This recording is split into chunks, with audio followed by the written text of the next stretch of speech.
Hey everyone, welcome to the announcement of the third edition of the Relay Draft Race series, where teams face off against each other, draft racing different farming games, and whoever gets the lowest combined time between all the races is the winner. And we've fully started preparations for this one, and in this video I'm going to explain what's going to happen, when it's going to happen, and what the considerations are, especially for the first leg. So, to kick things off, these are the 4 events that we're doing, and these are the dates that they're going to be on. So on Saturday, March 7th, we're going to be doing GBA Auction Chaos, and I'll go into a lot of detail about what that is, because it's got a lot of funny things to explain about it. But it's an FE7 event. And then we're going to be playing Fire Emblem 12 New Mystery of the Emblem Heroes of Light and Shadow on April 11th. And then on June 14th, we're playing Fire Emblem 6 The Binding Blade, the game that's only really been raced by Don Pon Pon and his compadres. And then finally, on July 25th, we're playing Fire Emblem Engage. Hopefully by then, we'll actually have a newer Fire Emblem game than Fire Emblem Engage, which is really strange to think about now. And I haven't really looked into the latter 3 all that much, but I have done a lot of look into GBA Auction Chaos. So what the heck is GBA Auction Chaos? First of all, we're playing on an edited game. So let's look at what edits there are. We have 4 teams of 6 people each, and I am on one of those teams. Team name will be revealed in the future, and we all got to think of edits to make to an FE7 ROM, according to some rules. And after submitting a bunch of edits, Justin would pick around 2 from each team and creates a ROM that hopefully has a balanced draft metagame. He spent 6 hours in a call with Don. I can think of worse ways to spend my time. But he spent 6 hours with him balancing it, trying to see which edits to accept, which ones to modify a little bit, which ones to reject, to figure out what could make a fun modification that makes this ROM interesting to draft race. And let's go over what has actually been changed in this. So there are, looks like 18 changes to go over. I'm not going to give my super in-depth thought on this because I want this video to be accessible to my opponents as well, so they can watch it for fun if they want to. So I'm not going to go into strategic depth, but I will go into what this affects in the game, but to I think an obvious extent. These changes have been out for a while, I think 2 to 3 weeks maybe. So I'm sure that everyone's had enough time to think about this on the level that I'm going to be explaining this at. And if you're getting new information for this, well, here you go. I have some free hints. So these come from every team. We don't know exactly who submitted what. I know what we submitted. I'm not going to publicly reveal that here. Wink, wink. So. First change is that Hector is replaced by FE6 Faye. Super interesting change. She has the exact same bases and growths, and her Divine Stone is the exact same, and it also only has 30 uses and it's unrepairable, just like in FE6. What this means is that your main lord is now a lot more powerful. They just OHKO almost every enemy that they face.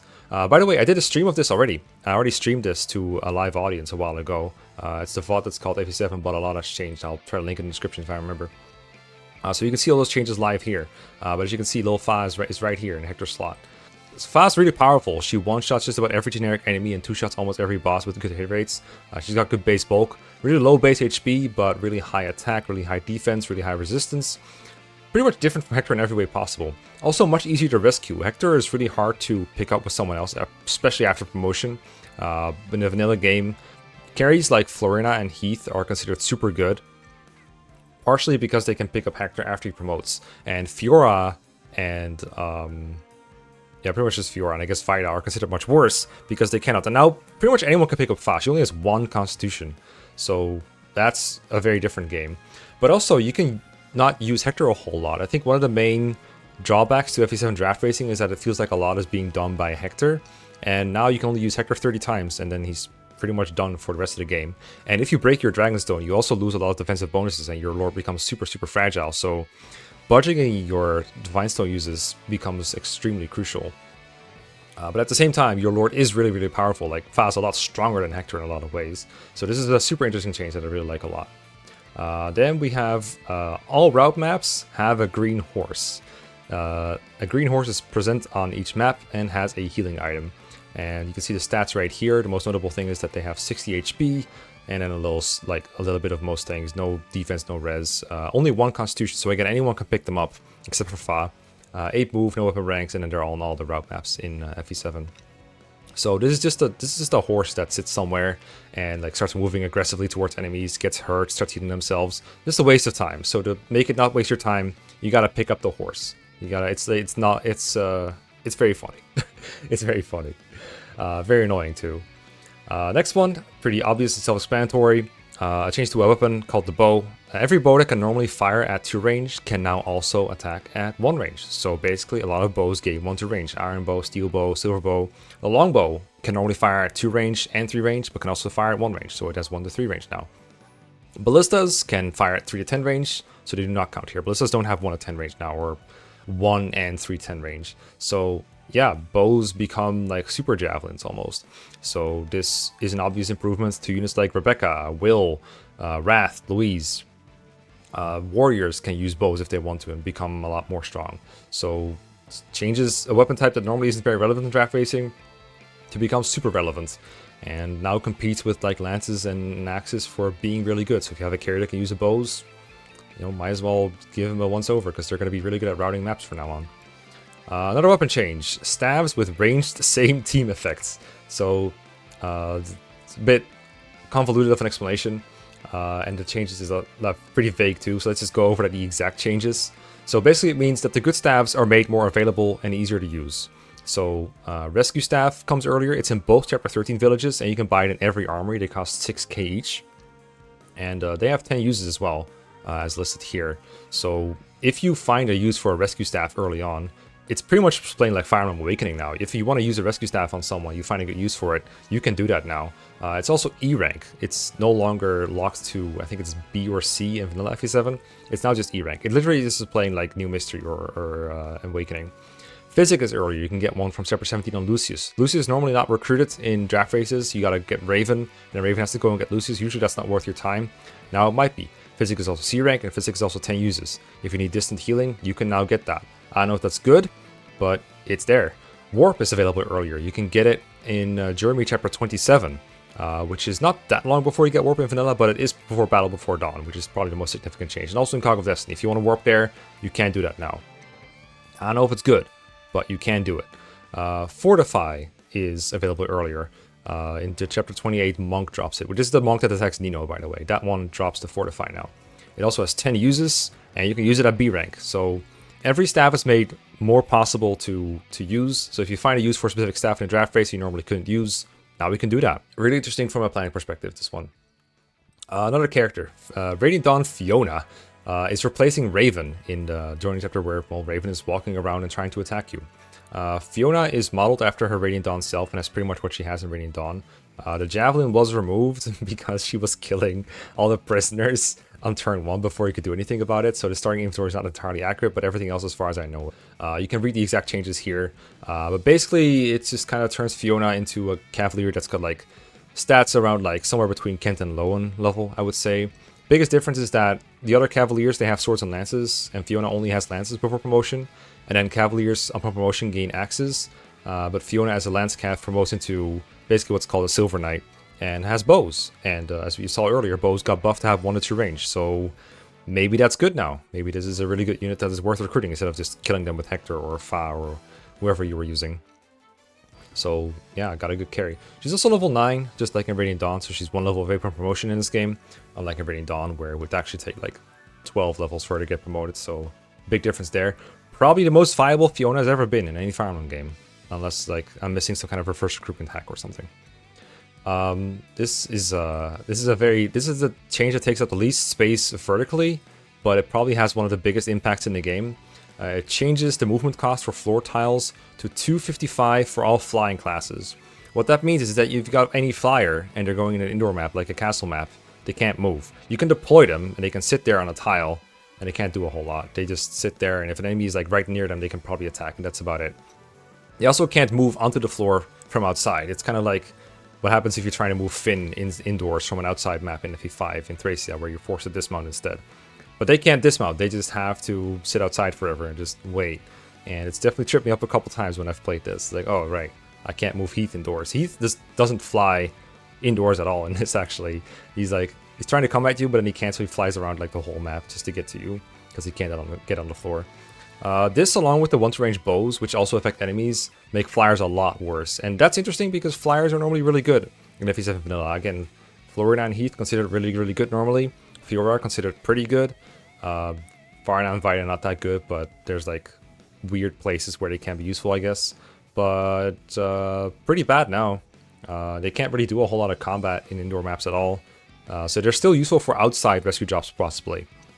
They might not still be bad, they might still be worth getting, but they're no longer dominant, and that creates an interesting effect for sure. Weapons. The FE6 guiding weapons are inserted into this game at various points in various chapters. They're all A rank, not S rank, so they can be used at base by several characters. They cannot be repaired by a hammer urn, unlike an FE6. They are effective against all dragons, and also effective against Nurgle. And then you can see here exactly where you can obtain them. And they are funnily inserted in chapters where the Black Fang bosses have monikers. So like Uhai is called the Soaring Hawk, and that's where Four Blades can be found. Legault is called the Hurricane, that's where Durandal can be found. You can see on this tab here, I'm going to link the script sheet in the description, exactly where the weapons are. And the common trend is that they're in locations that are not trivial to get to, but they're also not like devastatingly time lossy to get to. So you can pretty easily get to, I think, most if not all of these weapons if you really wanted to, and use them. And you're going to find out in a minute why these weapons are actually really significant to the ROM as a whole. And it's really interesting to look at these. This is a really strange one. Valkyrie got given dark magic instead of anima, so they lose anima access. Then they have base E rank on promotion. I've been told it was intentional. Flux is D rank, so Valkyries cannot use any dark magic that is in the game.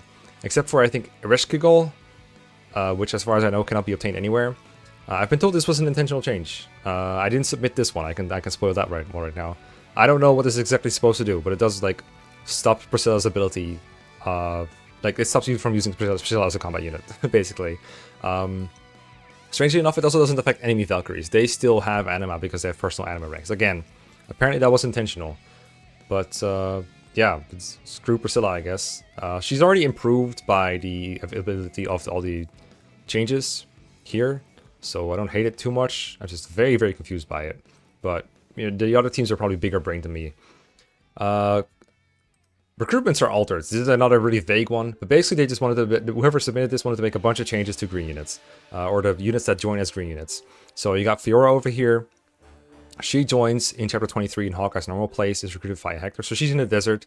Wrath joins on a Dread Isle, but still recruited by Florina. Hawkeye joins in Kinship's Bond, basically just appears near your starting point. Wallace is in New Resolve, and you can just recruit him to normal characters. Mine is Will, I guess. Fuck Will. Farna just joins in chapter 25 without any money required and doesn't have to wait 5 turns. Instead, just appears on turn 2 as a blue unit. Karel just joins in chapter 27. You can get Karel and Harkin as far as I know. And then Carla joins in Dragon's Gate. She's in that room where all the mage reinforcements appear. That little 2x2 box with a stairway in the bottom right. So all these units massively changed. And a lot of them are very interesting. And a lot of them have become more viable because of these changes, and I really enjoy that. Like, anything that makes the draft more enjoyable is good in my book. Class, Berserker. In clear weather, change movement costs for all tiles to match warrior class movement costs. And in rain or snow weather, Berserker movement cost remains unchanged. What this means is that Dart and Hawkeye, of course only promoted Dart, as Berserkers, they move like they're warriors for the most part. There's actually no more maps with rain or snow that they have to go into, as we'll get into in a minute. So I think this was meant as a nerf to Berserkers because they were like the next best thing besides Flyers. So to mix things up, they were changed to be worse. And it's good that not only Flyers got targeted for sure.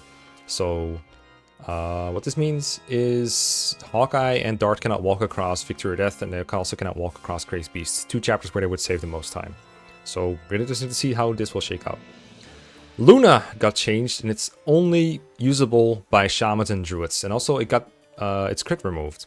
So this makes Zoldom and other Luna enemies less luck-based to fight. It also means that Athos can no longer use Luna in the final chapter. So if you want to kill those bosses, you better train some units to do it. Athos is still not like terrible at fighting enemy bosses. They have really high res though, so he got nerfed a fair bit by this change. This is also effectively a Canas buff. It makes Canas a more viable unit for sure. Another really interesting change for sure. Route Split, the 4th banked offense. The level requirements were swapped. Normally in a draft race, you don't have time to train Hector, Lyn, and Eliwood, so you would almost always go to Lloyd, unless you were really doing something crazy. And for this one, their level requirements were, turned backwards. So now we pretty much always go to Linus. And Linus map is, I would say it's a lot more interesting for draft bases, because not every objective is right near you, like with the Lloyd one. where the armory is like right next door, and the main objective is also right next to you, and that you can just walk to a fort and Lord goes suicide on you pretty much. And now you have to actually work to get to the boss. And if you want to go to the armory, or you want to go get Geats or something else, like Geats is actually a viable unit because of this. It's all pretty cool. And Wallace didn't get affected because Wallace was moved to New Resolve. So it adds a new viable unit in Geats, but doesn't remove one. It's pretty cool. Class Sniper, change movement cost for all water types, type tiles to 2. Pretty self-explanatory. Basically, if you have like a promoted Rebecca or a Will or Louise, they can walk across water now in a similar manner as Berserkers. Who knows, that could be useful. They can lift up Fa. Route split, really interesting. So Jeremy route is forced according to change number 15, and then change number 14 is like, yeah, there's no snow in Germany. So the Germany map is actually a lot less tedious now that there's no snow. You can't go to Kenneth, it's just like basically closed. And everyone's gonna have to play the Germany map, which is not a route map. But it's a pretty interesting one with all the doors and everything. I actually don't mind these changes happening like this. I know for a fact that it did not come from the same teams. Battle Before Dawn was fully redesigned. It used to be just like secure the Ursula kill to stop reinforcements and save Zephyr from getting overwhelmed, and maybe save Jafar and get the boots, and then wait like 5 more turns. But now the objective is actually to kill both bosses in a similar style to like 3 houses. And all the green units were turned blue, so you have much more control over what happens with Nino, Jafar, and Zephyr being controllable. According to the rules, which I'm not gonna like go over in detail, but Zephyr is free to use. Nino and Jafar are not. If you want to actually like attack with them or counterattack, you have to draft them. And if you don't want them to counterattack to avoid getting a penalty, you have to maybe discard their weapons or move them somewhere interesting. You got a lot more control over Battle Before Dawn now, and it's a lot more... Yeah, I think you just have a lot more agency, especially because the Warp Staff is now available in the previous chapter. And of course the Rescue Staff as well. They can both really change how this chapter is played. Really cool. Final 2 changes change a lot about the final chapter. First of all, Nurgle was replaced by the Demon King from Fire Emblem 8 Sacred Stones, with the exact same inventory and stats. He doesn't have Nightmare, but like that almost never mattered. And as it says here, the guiding weapons from FE6 that would be effective against Nurgle are now effective against Demon King as well. Demon King still doesn't move, unlike in FE8 where he does move a little bit. So from my experience, he's not too tough to fight. What is tough to fight in that battle though is this, this massive change over here. So the full chapter was redesigned. You have to route. I mean, that was always the objective for part 1, but not for part 2. So in part 1, all the enemies are like swapped around in different rooms, and there's 2 of them open at the start. They're all in different places. Athos was nerfed, so like his HP is now 37, which gets OHKO'd by the Fire Dragon. His con is lowered to 4, so that effectively nerfs his speed, because like almost everything weighs him down. You can still body ring him, but it's much less effective than it used to be. And he also cannot use Luna anymore. So the chapter got harder, and the way you usually beat the chapter got nerfed, which is terrifying. Also, you don't get the S-rank weapons, so you have to rely on these Durandal, Maltate, FE6 weapons that also cannot be ham-earned. So you have a limited number of ways to fight the enemies here. And they're all still really strong, and like they all move, and they're just, it's a mess. It's a very fun, big mess. In part 2, normally it's just a matter of killing a Fire Dragon, and now you have to kill like 50,000 dragons, because there's Fire Mannequins from FE6, FE8 Draco Zombies with no bow weakness. The Fire Dragon has +2 speed and -5 move, but he does move around. And there's a lot of like rooms on the side where you can fight the enemies from. It's just a lot more difficult of a chapter, and to beat it you have to route the entire map. You can't just beat the Fire Dragon and be done with it. AI for the chapter is super interesting. You can watch the VOD back if you want to. A lot got changed ever since, and if you want to see me tangle with this, I will be streaming some of my practice runs soon. We've been working hard at figuring out what is actually good and what is not good in this. And I think with the consent of my team, I will be streaming some of that practice and drafting and stuff like that, because it is very interesting. We've had a lot of talks about what exactly to do in it, especially because there's one more change that I need to talk about. But yeah, it's a super interesting ROM. I think it really spices up FE7 draft racing for sure. And I'll also recommend you play it if you feel like it. The other thing that has changed about this is that this is an auction draft. So what's going to happen is normally you draft in snake order. Let me put this on while I yap. Normally we draft Fire Emblem 7 in a snake order, where you just go, okay, my first pick is Heath, and then the second pick is like Florina or whatever, and you just keep going, and then when you're at the bottom of the people that are picking, you go back to the top. You just take turns picking units. That's how normally how drafts go. And that is how they will go for the other 3 events, like FE12, FE6, and Engage. However, when we get to this game, which is actually the first one up, so we'll get there immediately, it's going to be an auction draft. So people will nominate units to be drafted, and then we'll bid credits on them, somewhere between 1 and 100 credits. And whoever bids the most gets the unit. That's the basic gist of it. And it is up to the players to figure out, what units is worth like spending your credits on, and for which one should you just let them go to another person. And there's also going to be a maximum of 8 units drafted per player. So you can't just nominate a bunch of bad units and fill your roster with that and then wait to get the good units. Like, this is actually going to really be a really spicy draft. The host, Justin James MDLC, I think that is the right amount of letters that I said, is going to be nominating units as well to spice up the draft. So there's just going to be a lot of chaos in there that will make it a lot more interesting. So a chaos auction draft. There's also going to be one more change that I haven't alluded to in this as well. Like, there's basically going to be a 19th or maybe even a 20th change that Justin's going to do, and which one it is isn't even set in stone yet. I think Justin has like 3 of them in mind: an easy, normal, one, a hard one, and the racers are going to vote on which one that is going to be. I don't think it's known what the preferences are. I've had some mild pushes heard from hard. We'll see if that's what it's going to be. I haven't made up my mind yet. So we can't even like fully plan it out yet. Like, something is going to change in the ROM, and it might be a very significant thing. So a lot is going to go wrong, most likely. It's going to be I think a very fun event. And if you want to be part of it, or if you want to watch it at least, you should, check it out. March 7th at, this is my time that it's going to be, by the way, 18, that's like 6 p.m. I'm in Central European time. If you're in Eastern time, for example, reduce this by -6 hours. Reduce it by 6 hours, or reduce it or take off 6 hours. You know what I mean? So it should be like mid of the day for you on that Saturday. So yeah. For the rules, I actually don't plan on like super elaborately going into this, but I want to put the tab here in case we needed it. But it is mostly the same rules as vanilla FE7, except like with Fa swapped in for Hector and stuff like that. I'll link these in the description.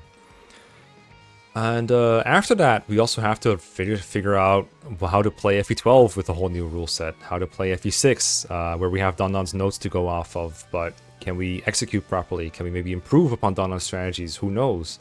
And then there's Farm Engage, which I personally have never draft raced, and I need to take a long, hard look at that one.